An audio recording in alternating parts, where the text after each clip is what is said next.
dalam kelemahanku, kekuatanmu menopang seluruh hidupku. Dari mana datang pertolonganmu? Hanya Yesus pertolonganku. Sekali lagi, yang sempurna di dalam kelemahanku. Benar Tuhan, kekuatanmu menopang seluruh hidupku. Dari mana datang pertolonganmu? Hanya Yesus pertolonganku. Kaulah sumber kekuatan hatiku, tempat persembunyianku. Engkau penolong di saat susahku, tempat perlindunganku. Kau penambah dan perisai hidupku. Saudara, mari kita angkat pujian ini dengan iman, katakan dengan sungguh-sungguh. Kuasamu nyata di dalam kelemahanku, kekuatanmu menopang seluruh hidupku. Dari mana datang pertolonganmu? Hanya Yesus pertolonganku. Engkaulah sumber kekuatan hatiku, tempat persembunyianku.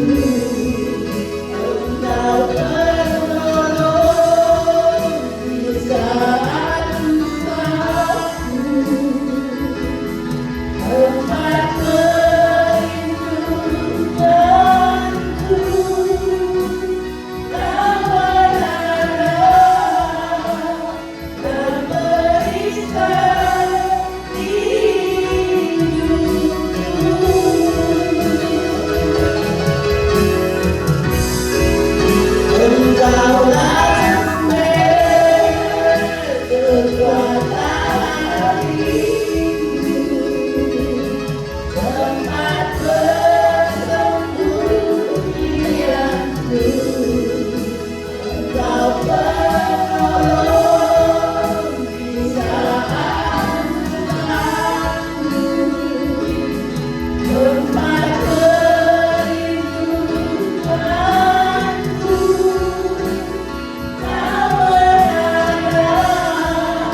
Orang masa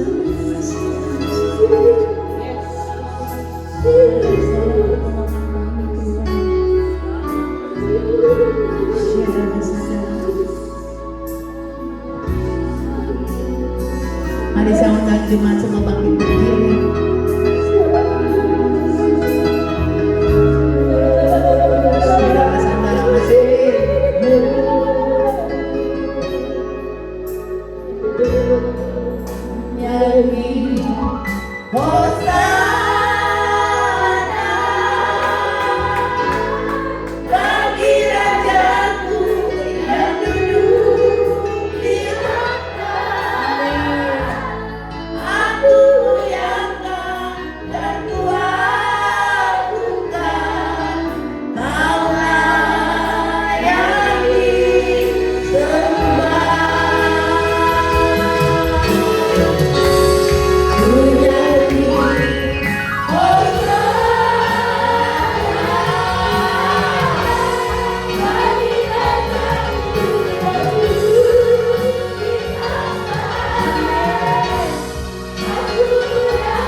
Kami tinggikan, kami muliakan, kami agungkan. Karena Tuhan, kami mau berglory bagi nama-Mu. Terima kasih Bapa, terima kasih Yesus. Terima kasih Roh Kudus yang siap semua untuk berglory bagi nama Tuhan. Sama-sama katakan, amin.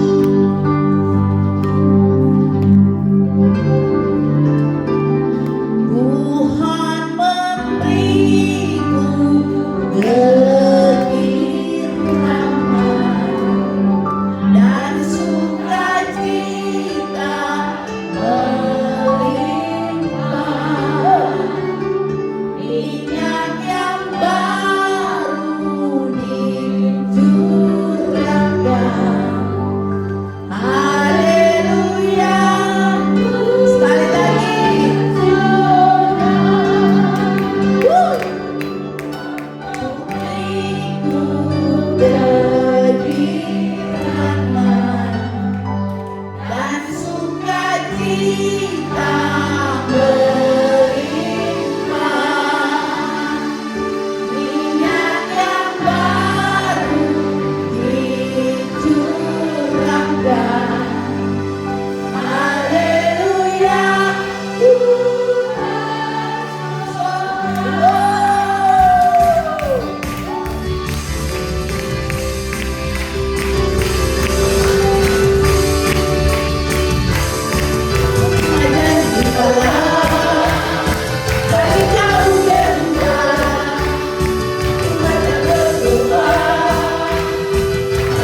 Silakan duduk.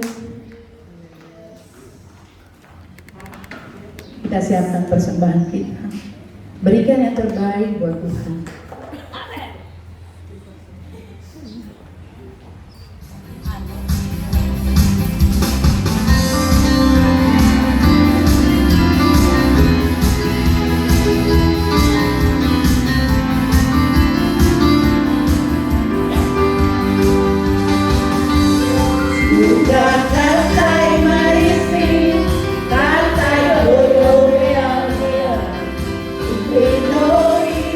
Bye.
silakan duduk.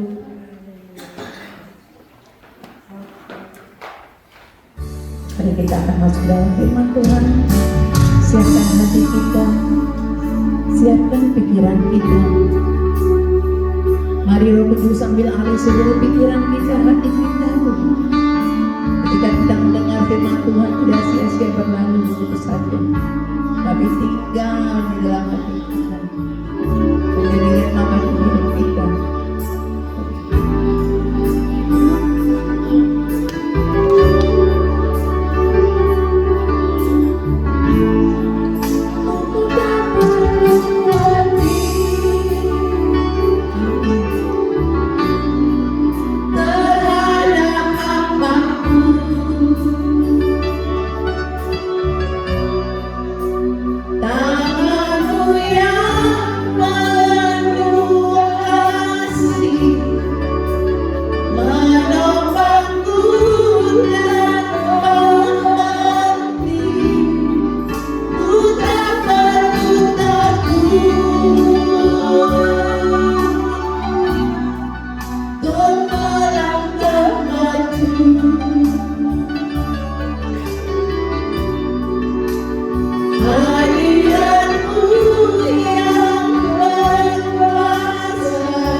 Mari jemaat bangkit berdiri.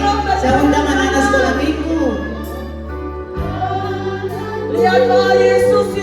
tidak pernah meninggalkanmu.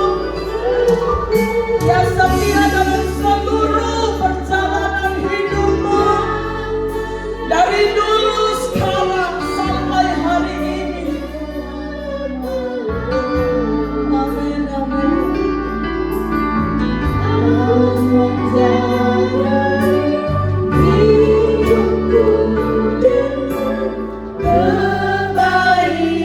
Sekali lagi katakan, seperti tiang awan yang meneguhkan dari terisian.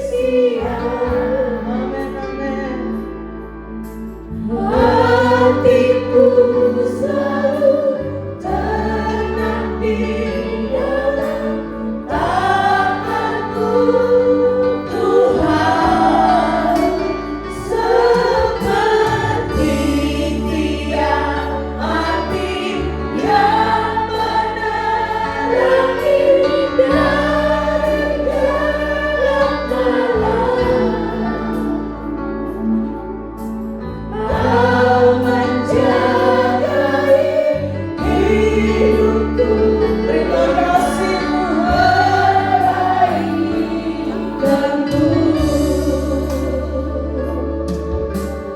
Kau menjagai hidupku dengan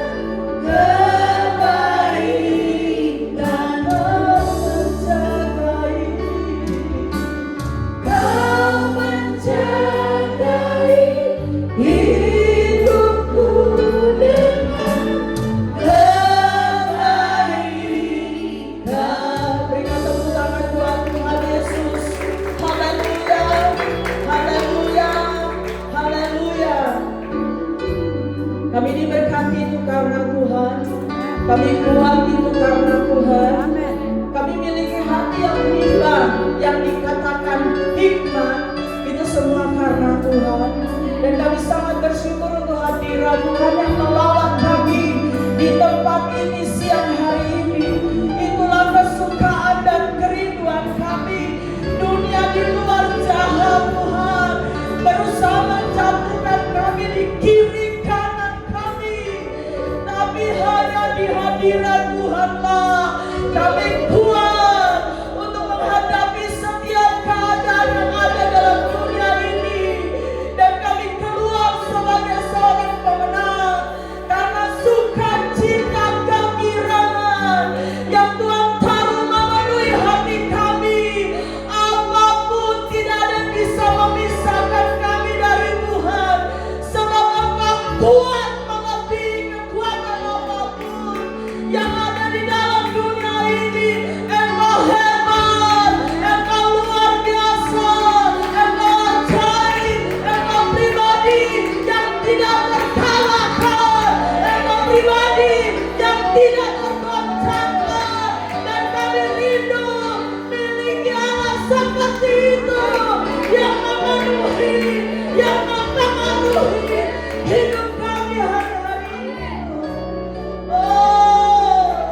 pagi hari ini.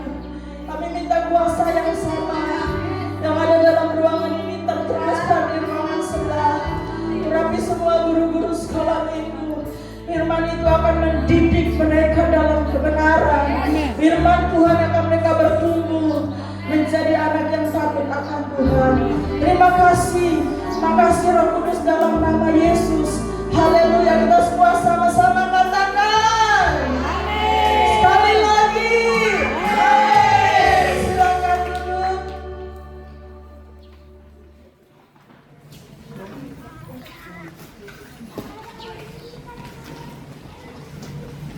Shalom. Kalau kita sendiri-sendiri di rumah menyembah Tuhan itu api kecil, betul? Tapi waktu kita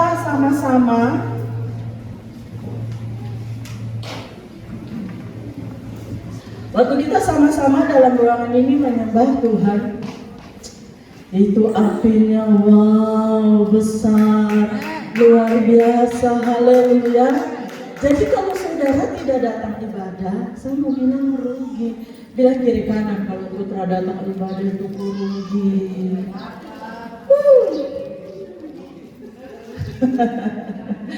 Haleluya. Baik, setiap kita itu ada dalam satu perlombaan, setuju atau tidak? Kita itu dibawa dalam satu perlombaan yang arenanya itu dunia. Amin. Jadi waktu saudara berkata begini, saya percaya Yesus, perlombaan dimulai. Lalu saudara mengambil keputusan meninggalkan dunia ini, itulah perlombaan dimulai. Saudara lihat banyak olahragawan, waktu mereka mengikuti satu perlombaan, mereka harus serius berlomba. Ada di sini mau kalah dalam perlombaan, pasti terada. Semuanya mau menang dalam perlombaan ini. Perlombaan apa? Mari kita lihat sama-sama. Ibrani pasal 12 ayat 1 sampai ayat yang ketiga. Bapak Yob yang lainnya tapi sakit, jadi mau tidak mau saya harus siap siaga. Yes. Ibrani pasal 12 ayat 1 sampai 3. Saudara waktu tadi nyanyi lagu You are yang bisa Pratama, saudara sama menangis karena begini. Hanya Kau Tuhan buat hidup saya. Jadi waktu nyanyi itu Tuhan sama menangis dengan intensnya. Mati suka dia bawa satu. Terus bisa satu itu hapus punya air mata. Ajaib Tuhan. Ibrani pasal 12 ayat 1 sampai 3. Kita baca ayat ini sama-sama.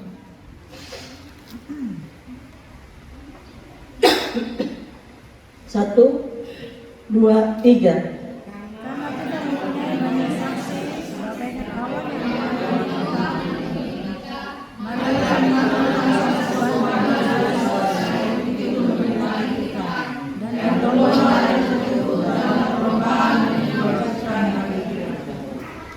Marilah kita melakukannya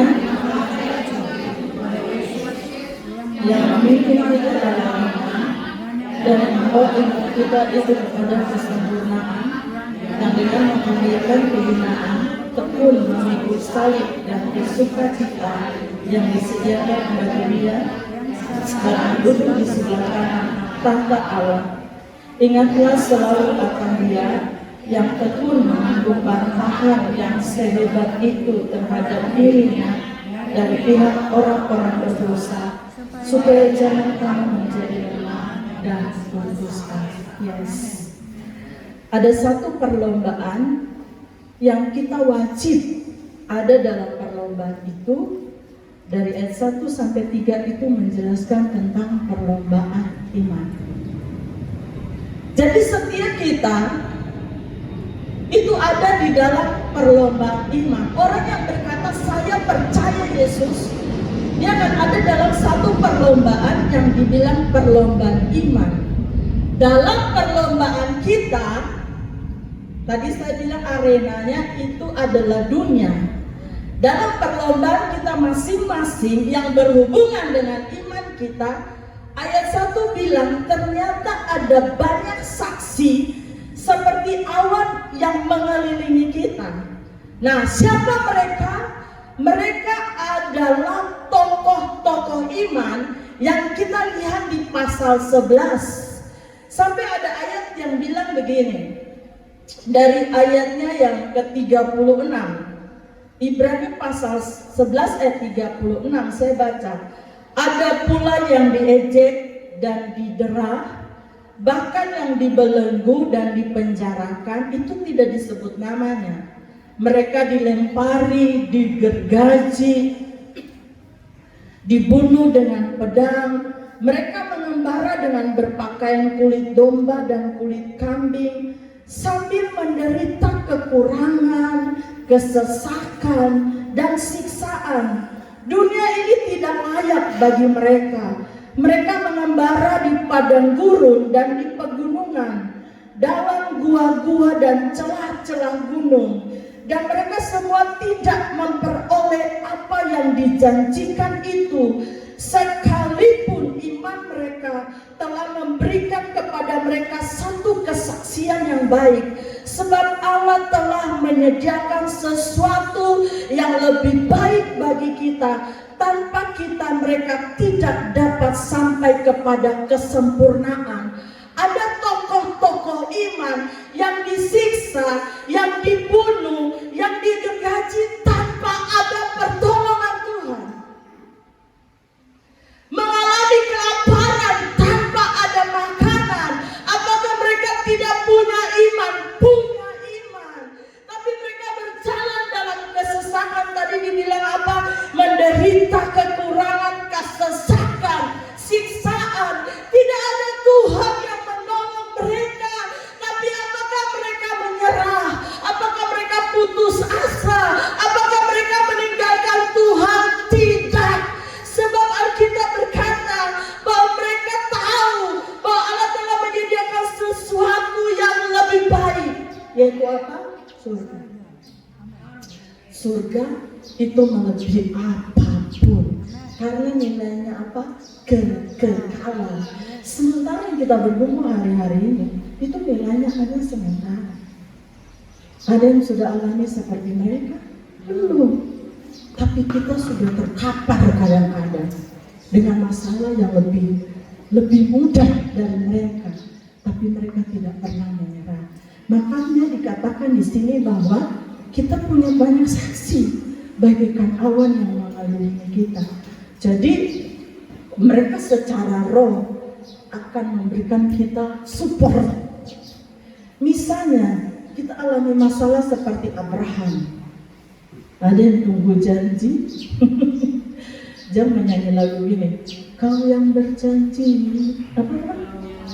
Kau yang mengingkari. Itu bukan untuk Tuhan kan? Apa kita share di FA, baru saya bilang begini. Kita wifi kan belum bayar. Wifi kan biasa tanggal 21 itu putus. Jadi Petra bilang begini, Mama bayar wifi sudah. Terus saya bilang begini, berdoa tuh, sesu berdoa terus. Saya bilang nih, berdoa sampai Tuhan jawab. Terus dia hitung-hitung, sesu berdoa buat motor listrik. Kalau tipu begitu, tipu mana jawabannya, dia bilang tuh. Terus saya bilang gini, Abraham itu berdoa 25 tahun baru doanya dijawab, saya bilang. Terus dia bilang gini, saya bilang, kok berdoa berapa lama? Dia hitung, terus dia bilang 3 bulan. Saya bilang, ya 3 bulan tidak sebanding dengan 25 tahun. Jadi kalau hari-hari ini kita lagi tunggu Tuhan, Ibu Heri pernah khotbah judulnya Ruang Tunggu. Kalau lagi tunggu Tuhan, ingat Abraham.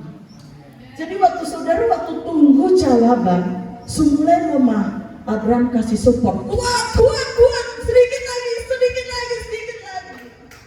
Yes. Belum seberapa tuh. Ada seberdoa 25 tahun, belum tuh. Sondang seberapa tahun. Aku hitung kayak Petra lagi 1 tahun, 2 tahun, 3 tahun, 4 tahun, 5 tahun, belum. Bilang kiri kanan begini, belum kayak Abraham. Haleluya. Jadi tetap kuat saja. Ruang tunggu yang paling aman untuk tunggu itu di hadirat Tuhan. Apa yang dialami? Ada lagu bilang, dan menikmati baiknya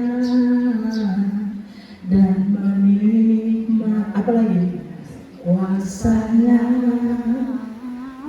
dan menikmati apa lagi? Kasihnya apa lagi? Dan menikmati firman. Ada yang kurang? Kurang ada, sempurna itu. Apa? Kasih, kuasa, baiknya, firman, sempurna itu. Di mana? Hadirat. Jadi tunggu itu jangan di luar hadirat. Tunggu jawaban, tunggu janji itu di hadirat Tuhan. Karena begini, ada manusia yang bisa sabar sesabar Abraham. Kesabaran kita itu terbatas. Tapi waktu kita tunggu di hadirat Tuhan, saudara lihat waktu Yesus itu mau disalib dalam perjalanan salib sampai di Bukit Golgota, itu dia harus mempersiapkan diri di Taman Getsemani. Yang dilakukan apa? Doa. Nah, kita bilang gini, malaikat datang memberi kekuatan. Yesus saja butuh kekuatan. Kita siapa begitu? Padahal Yesus itu anak Allah, tapi dia menggambarkan dia juga manusia 100%. Makanya dia harus ada di Taman Getsemani berdoa sampai kita bilang apa? Pelutnya itu menjadi titik-titik darah. Itu pembuluh darah pecah tuh Ibu Lili itu. Tingkat stres tingkat tinggi. Yesus juga stres menghadapi salib, tapi stres itu dia memilih ada di hadirat Tuhan.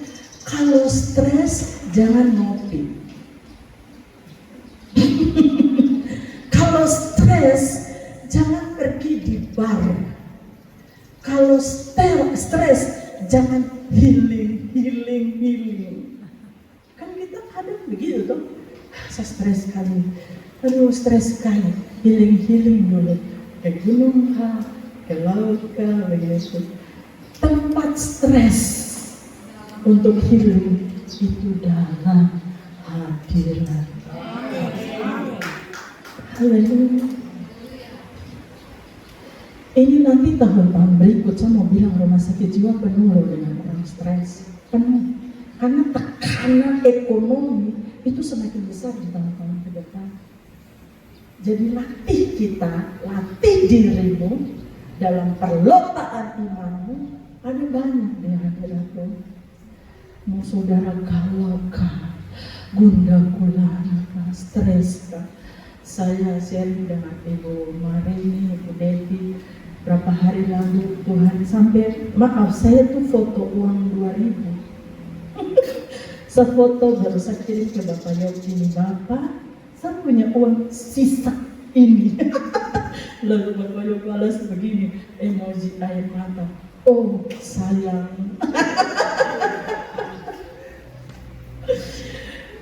Ada yang uang sisa 2.000 lalu dia bisa bersuka cita. Itu hanya waktu kita ada di hadirat Tuhan. Saudara, apa yang saya lakukan? Sesaku sisa 2.000. Saya punya anak 5. Tambah ada oma gitu. Kasih makan berapa orang nih? 7 orang. Kami 7 orang. Belum transport hari-hari. Sesakuan sisa 2.000 sesak. Apa yang saya lakukan? Allah akan memenuhi semua ayat kunci saya sebut, memenuhi semua keperluanku menurut kekayaan kemuliaan. Engkau tahu semua yang saya perlukan. Kita akan tetapi cari dahulu kerajaan. Saya sebut semua ayat-ayat kunci. Kita harus buat semua syarat di otak kita, di hati kita. Ini harus setuju dengan firman Tuhan, walaupun belum melihat. Tepuk tangan dulu buat Tuhan Yesus.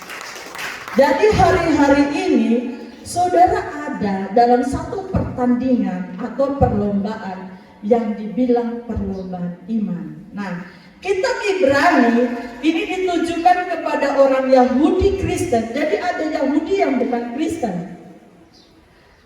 Waktu saya dengan Bapak ke Israel, saya sedih karena dibilang hanya 1% orang Yahudi Kristen yang percaya Yesus, yang akui Yesus, itu hanya 1%. Jadi kitab Ibrani ini ditujukan kepada orang Yahudi Kristen yang menghadapi penganiayaan. Nah, gambarannya itu Yesus sebagai pemimpin iman, sehingga mereka menekankan ketahanan dan harapan di tengah penderitaan. Itu isi kitab Ibrani. Kalau kita mempelajari, itu tokoh-tokoh iman yang bergumul luar biasa, memiliki pengharapan yang luar biasa di tengah semua kesesakan. Nah, apa itu perlombaan yang diwajibkan? Seperti dikatakan dalam ayat pertama, karena kita mempunyai banyak saksi bagaikan awan yang mengelilingi kita, marilah kita menanggalkan semua beban dan dosa yang begitu merintangi kita dan berlomba dengan tekun dalam perlombaan yang diwajibkan bagi kita. Apa maksud perlombaan yang diwajibkan? Itu berbicara tentang perjalanan iman seumur hidup. Sekali lagi, perlombaan yang diwajibkan, yang dimaksudkan itu adalah perjalanan iman seumur hidup. Saudara perhatikan dalam perjalanan imanmu. Hari ini saudara bersyukur untuk semua jawaban doa yang Tuhan buat dalam hidupmu. Besok ada masalah.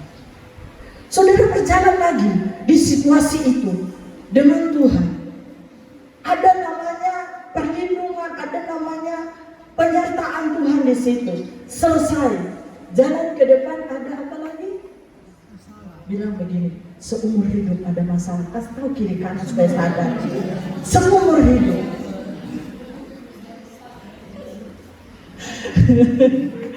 Tuhan, berat sekali. Satu saja sudah berat, tambah dua lagi, dan tambah tiga lagi. Jadi perlombaan yang diwajibkan itu perjalanan iman seumur hidup. Ada yang mau pas tinggal ke Kristenan? Wajib. Setiap orang percaya wajib ada dalam perlombaan iman yang merupakan perjalanan seumur hidup. Perjalanan iman seumur hidup. Nah, perlombaan ini sudah ditentukan oleh Tuhan. Sekali lagi, perlombaan ini sudah ditentukan oleh Tuhan sebelumnya, seperti jalur yang sudah dibuat di stadion. Jadi begini, yang kita harus mengerti, Tuhan itu bukan merancang masalah, bukan. Tapi Tuhan mengizinkan masalah itu menjadi sesuatu yang saudara harus jalani, atau saudara harus lalui, atau itu adalah jalur bagaimana saudara berlari di area itu. Sekali lagi, Tuhan bukan buat masalah, tapi Tuhan yang buat masalah siapa? Sama kita sadari hal ini, setuju? Yang buat masalah siapa? Selain diri sendiri siapa? Setan. Waktu saudara menyembah Tuhan di kamar, merasakan hadirat Tuhan, setan tunggu di luar. Ya toh kasona. Saya masih ingat saudara bilang minum, kita alami hadirat Tuhan di sini. Setan tunggu di luar pintu. Setan paling suka buat masalah, paling suka cari gara-gara. Jadi kalau saudara suka buat masalah, cari gara-gara, saudara sama dengan padahal kita nyanyi lagu, ku mau sepertimu Yesus, tapi paling suka cari masalah, paling suka cari gara-gara, sama dengan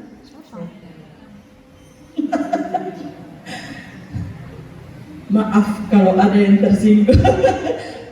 Pak Randy kemarin kata doa pasang maaf kalau ada yang tersinggung kalau khotbah hari ini keras.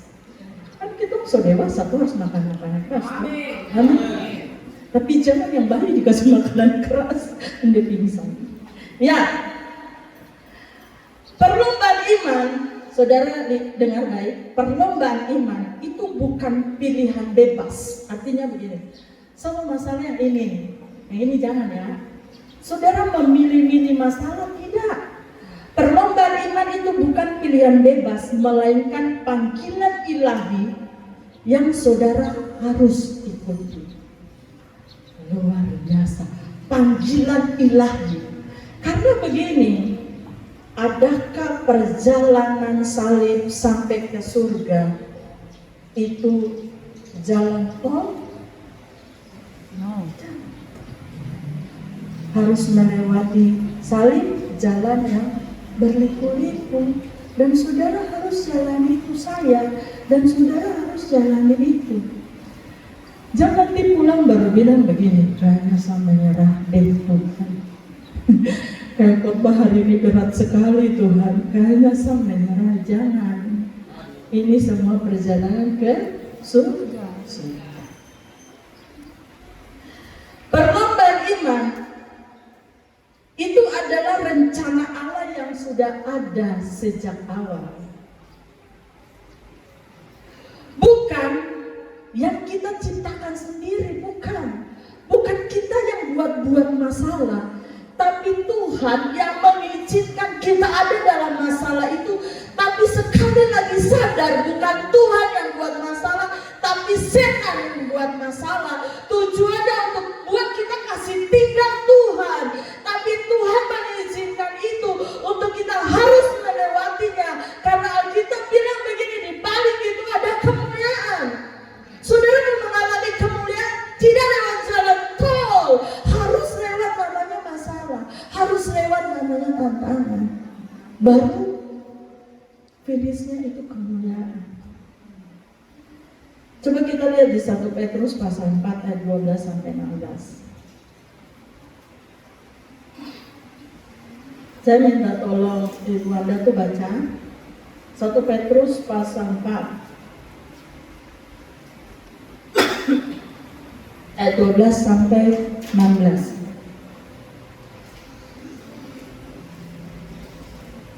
Demikian firman Tuhan. Saudara-saudara yang dikasihi, janganlah kamu heran akan nyala api siksa yang datang kepadamu sebagai ujian, seolah-olah ada sesuatu yang luar biasa terjadi atas kamu. Sebaliknya bersukacitalah sesuai dengan bagian yang kamu dapat dalam penderitaan Kristus, supaya kamu juga boleh bergembira dan bersukacita pada waktu dinyatakan kemuliaannya. Berbahagialah kamu jika kamu dianiaya karena nama Kristus, sebab roh kemuliaan yaitu roh Allah ada padamu. Sampai ayat 16 sayang. Ayat 15, janganlah ada di antara kamu yang harus menderita sebagai pembunuh atau pencuri atau penjahat atau pengacau. Tetapi jika ia menderita sebagai orang Kristen, maka janganlah ia malu, melainkan hendaklah ia memuliakan Allah dan nama Kristus itu. Amin. Ayat 12 dibilang apa sih itu? Nyala api siksaan yang apa? Datang.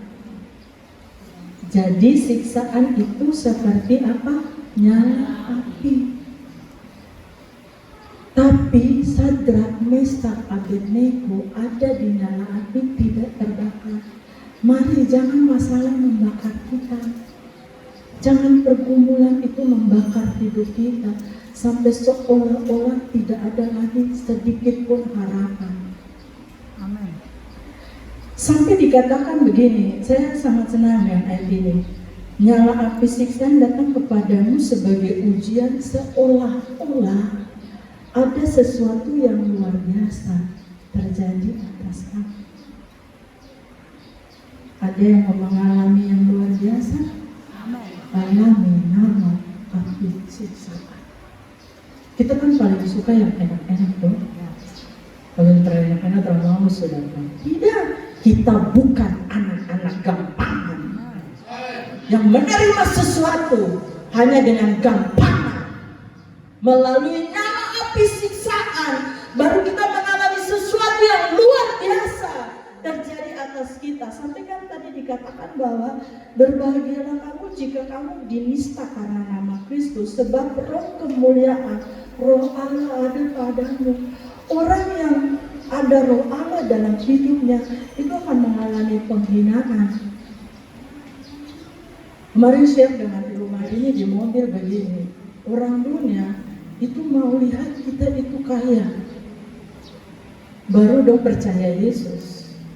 Tuh, mereka ingin lihat sesuatu yang nyata dulu, baru mereka percaya Yesus. Padahal itu konsep yang salah.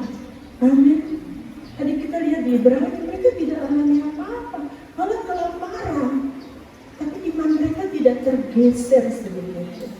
Iman mereka tetap kokoh di dalam itu. Ibu David bilang begini, ada nggak itu? Sambil makan nasi dengan minyak jalantan, minyak bekas goreng ikan. Tapi karena ada roh kemuliaan, yes, kita bisa ada di semua situasi itu dan bersuka cita. Jangan saudara berkata begini, apa namanya, ada orang menghina saudara, lalu saudara berkata, kenapa saya harus dihina begitu? Tidak, karena ada roh kemuliaan di dalamnya. Kenapa orang di sekitarmu mau jatuhkan engkau? Karena ada roh kemuliaan itu di dalamnya. Kenapa orang dunia tidak suka sama kita? Karena ada roh kemuliaan itu. Ada sesuatu yang mereka benci. Dari kita itu apa? Roh kemuliaan itu. Amin. Memang kan banyak dipanggil tapi sedikit yang dipilih. Orang yang memiliki roh kemuliaan itu sedikit saja. Jadi kadang-kadang, kenapa saya tidak disukai? Kok dia itu tuh punya teman banyak? Apa? Kenapa bisa terjadi? Karena ada roh kemuliaan itu di dalam hidup kita. Saya percaya orang-orang yang memiliki roh kemuliaan akan menghadapi namanya tekanan di kumpulan, di mana dia ada di kantor, di mana dia ada di satu komunitas. Dia akan mengalami namanya tekanan dari orang-orang yang tidak sungguh-sungguh cinta Tuhan. Tapi ingat, seolah-olah ada sesuatu yang luar biasa yang akan terjadi. Kata saudara, jangan menyerah. Amin. Haleluya. Perlombaan iman itu diwajibkan bagi orang percaya yang menuntut untuk diselesaikan. Jadi perlombaan itu jangan di tengah jalan lalu menyerah, jangan. Harus sampai finish, harus sampai perlombaan itu diselesaikan. Kita lihat ayatnya. 2 Timotius pasal 4 ayat 6 sampai 8. Saya minta tolong Bapak Nenes baca. 2 Timotius pasalnya yang keempat ayat 6 sampai 8.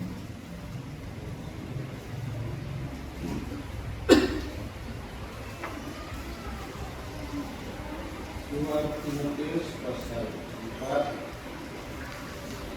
ayat 6 sampai dengan 8. Mengenai diriku, darahku sudah mulai dicurahkan sebagai persembahan dan saat kematianku sudah dekat. Aku telah mengakhiri pertandingan yang baik. Aku telah mencapai garis akhir dan aku telah memelihara iman. Sekarang telah tersedia bagi mahkota kebenaran yang akan dikaruniakan kepadaku oleh Tuhan, Hakim yang adil. Pada harinya tetapi bukan hanya kepadaku, melainkan juga kepada semua orang yang merindukan kedatangan. Amin. Bukan kepada Paulus saja, tapi kepada kita semua yang merindukan kedatangannya. Apa mahkotanya? Mahkota kebenaran. Jadi Paulus itu punya kesaksian yang luar biasa dalam dirinya bahwa dia telah mengakhiri pertandingan dengan baik, lalu dia sudah capai garis akhir dengan apa? Dengan memelihara iman. Iman ini harus dipelihara. Dengan cara apa? Baca Alkitab. Dengan cara apa? Dengan cara doa. Iman juga bisa lemah. Makanya iman itu harus dipelihara. Tadi dikatakan bahwa Paulus dia menyaksikan bahwa dia mencapai garis akhir, mencapai finish itu dengan iman yang dia pelihara. Amin. Dengan imanku apa? Ku hadapi semua. Dengan imanku apa? Semua berlalu. Yang berlalu apa? Gunung-gunung pencobaan, gunung-gunung kesusahan. Dengan imanku semua berlalu. Jadi sudah itu berlalu dengan apa? Dengan iman. Jadi seorang pribadi yang bernama Paulus, dia menyaksikan bahwa dia sudah mengakhiri pertandingan dengan baik. Jadi perlombaan iman itu diwajibkan bagi orang percaya dan menuntut untuk harus diselesaikan. Saya tidak tahu kita dikasih batas waktu berapa ada dalam dunia, tapi berjuang sampai akhir. Yes, sampai akhir menutup mata. Yes, sampai tutup mata kita tetap mengakhirinya dengan iman. Jangan di tengah jalan menyerah. Jangan sudah 3/4 jalan menyerah. Harus sampai finish. Amin. Iya. Bagaimana kita berlomba? Hanya 2 hal saja yang saya bagikan. Kita kembali ke kitab yang tadi kita baca, Ibrani pasal 12. Bagaimana cara kita berlomba? Ibrani pasal 12 bilang begini. Ayat 1. Bagian terakhir, dan berlomba dengan tekun dalam perlombaan yang diwajibkan bagi kita. Jadi bagaimana kita berlomba harus dengan tekun. Artinya begini, ini bukan perlombaan yang santai. Jadi mau doakah, mau tidakkah, terapa-apa. Mau baca Alkitabkah, mau tidakkah, terapa-apa. Mau datang ibadahkah, mau tidakkah, terapa-apa. Itu perlombaan yang santai. Bilang begini, kau lagi berlomba yang santai atau tekun? Coba tanya temanmu di sebelah. Tepuk tangan dulu buat Tuhan Yesus. Jadi tekun itu bukan perlombaan yang santai. Hari ini saya menyala-nyala. Tadi Bu Siska bilang mama menyala-nyala. Hari ini kita menyala-nyala. Biarlah rohmu menyala-nyala. Besok begini. Biarlah rohmu menyala-nyala. Ya, ini perlombaan yang santai sekali. Jangan sampai saudara. Kita menghadapi perlombaan ke depan itu lebih wah. Selalu Ibu siapa? Anda tuh Ibu siapa? Yang Ibu berteman? Di belakang? Hah? Ibu Regi. Selalu doa bilang begini, situasinya tidak baik-baik saja. Semua yang selalu sebut kalimat itu. Selalu keadaan Papua, keadaan Indonesia tidak baik-baik saja. Nah kalau semuanya tidak baik-baik, masa kita berlombanya santai? Lari, cepat. Habis itu, capek, istirahat dulu. Lari lah, capek istirahat. Sama bilang apa? Kapan kita bisa menang? Tidak bisa. Jadi tekun itu bukan perlombaan yang santai. Amin. Yang kedua, tekun itu artinya begini, berlomba dengan sabar. Kayak malam saya share tanya sama Lista, sama bapak keponakan namanya Julia, saya bilang begini. Kalau kita lari maraton, kita lari, biasanya start awal cepat atau lambat? Kalau mau menang? Lambat. Tidak cepat tuh. Karena kalau cepat nanti di pertengahan jalan tuh ya capek tuh. harus pelan dulu. Nanti kalau sampai finish baru lari dengan kecepatan full. Nah, arti tekun itu artinya berlomba dengan sabar.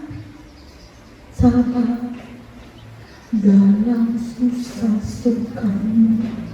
Sabar, Tuhan ada sertamu. Sabar, sabar, Tuhan beri kuat padamu.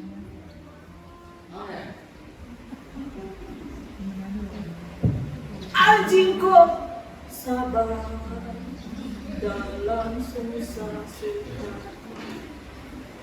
Sabar.